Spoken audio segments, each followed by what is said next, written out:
Hey everyone, how's it going? Welcome back to the channel. Today we're doing another top 5, but this isn't going to be any normal top 5. This is going to be 5 motorcycles, but they will not be ranked. Instead of placing these 5 motorcycles in order, we are going to split them into categories. We're doing the top 5 beginner bikes, so we will split them into the categories of sport, cruiser, adventure, street, sport touring, and adventure touring. Sport touring and adventure touring being one category. Before we get in any further, make sure you like, comment, and subscribe.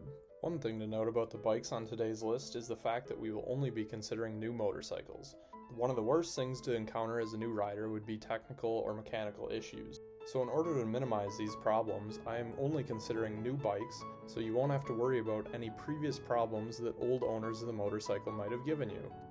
Other things I took into consideration for these motorcycles were things like dealer support, since not only do you need to actually be able to buy these motorcycles and find them at a dealer near you, you also need to be able to service them.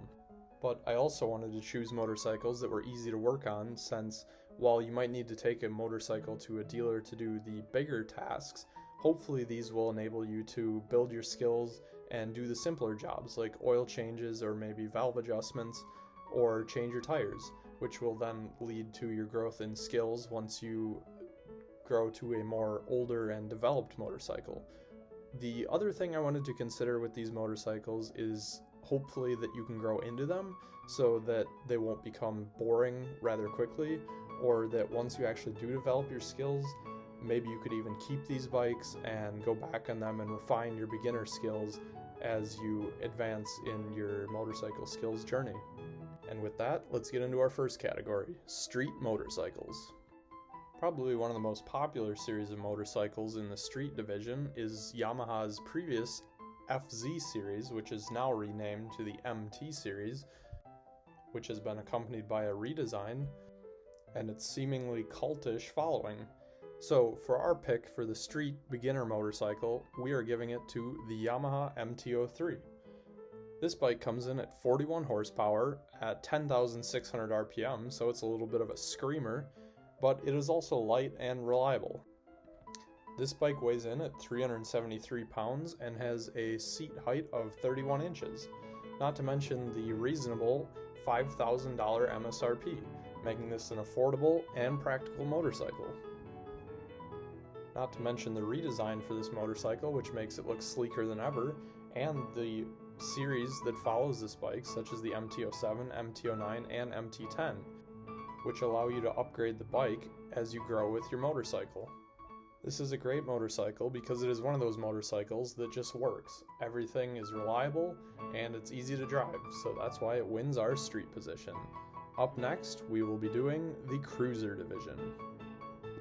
This cruiser motorcycle has seen 39 years of production, which means it has seen beginner motorcyclists turn into old men. One of the most famous beginner bikes and cruiser motorcycles known to man is the Honda Rebel series. And since we are only considering new motorcycles, today we will be considering the Honda Rebel 300 and the Honda Rebel 500. So some of you might be questioning whether you should get the 300 or the 500, and personally I think you should get the 500.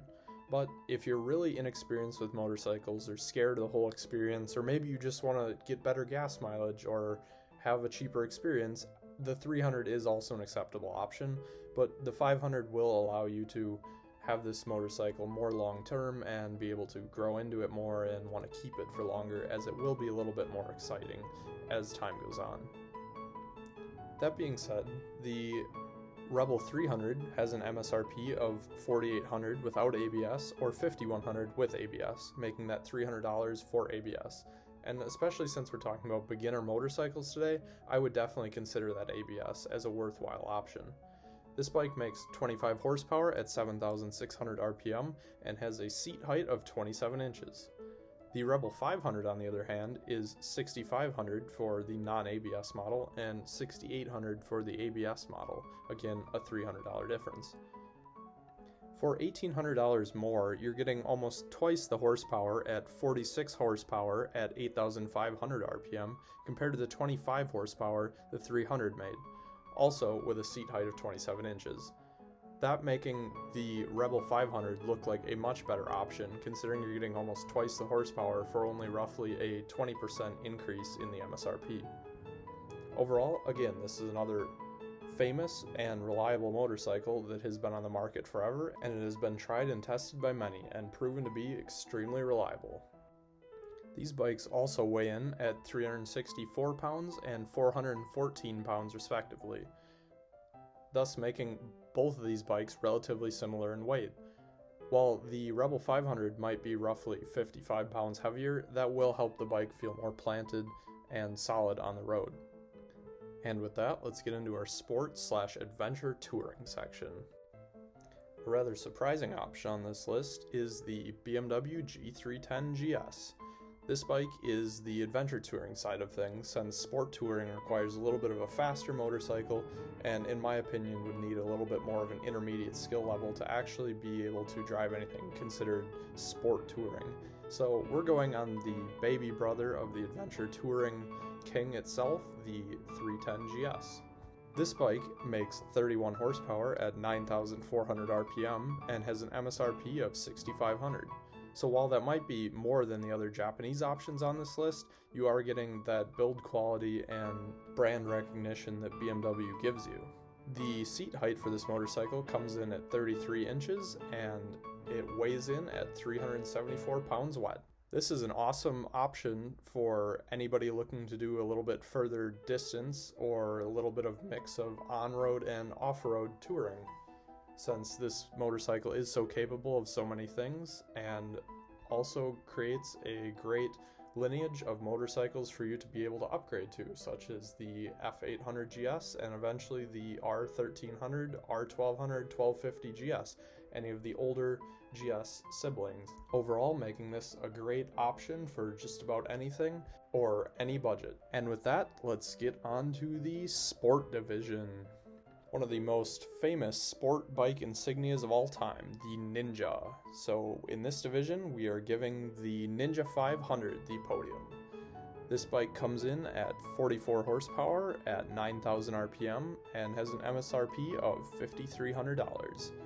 This bike weighs 377 pounds wet, has a seat height of 31 inches. This bike is famous for being one of those motorcycles that you can buy and learn on, but also grow into, with many people even tracking these motorcycles and using them as a little bit of a track toy. This motorcycle has been around for 40 years, so it is another one of those tried and tested motorcycles that you know is reliable. Many people say that these are one of the best motorcycles to learn on and also be able to grow into as your skills develop. And it is one of those things that you can keep around, which allow you to refine those beginner skills even as your skills reach the intermediate and expert levels of motorcycling, making this one of the best sport bike options for beginners.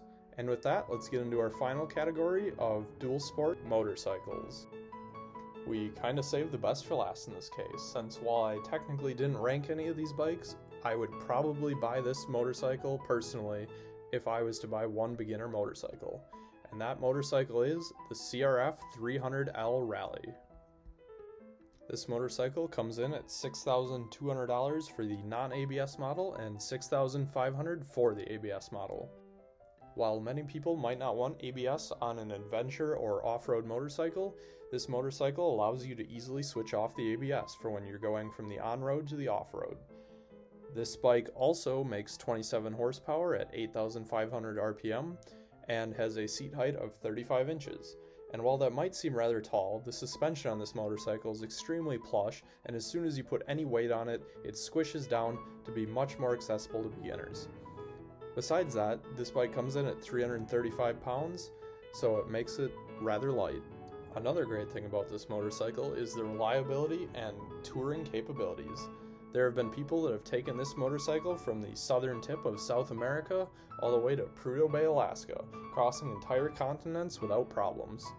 This not only makes this a reliable motorcycle, but a very comfortable touring motorcycle. Not to mention that this bike has a 3.4 gallon gas tank and gets around 72 miles to the gallon, giving it around a 250 mile range, making this not only a comfortable, reliable, and practical motorcycle, but also a motorcycle that is rather capable of touring. Considering Honda's reputation for making great, reliable motorcycles and how proven this bike is, and considering all the wonderful things it can do on-road, off-road, it can tour, it can do everything a beginner could want, and it is fun as you grow older and advance your motorcycle skills, making this, I think, probably one of the best beginner motorcycles that you can buy. And with that, thank you for watching. Please like, comment, and subscribe, and I'll see you on the next one.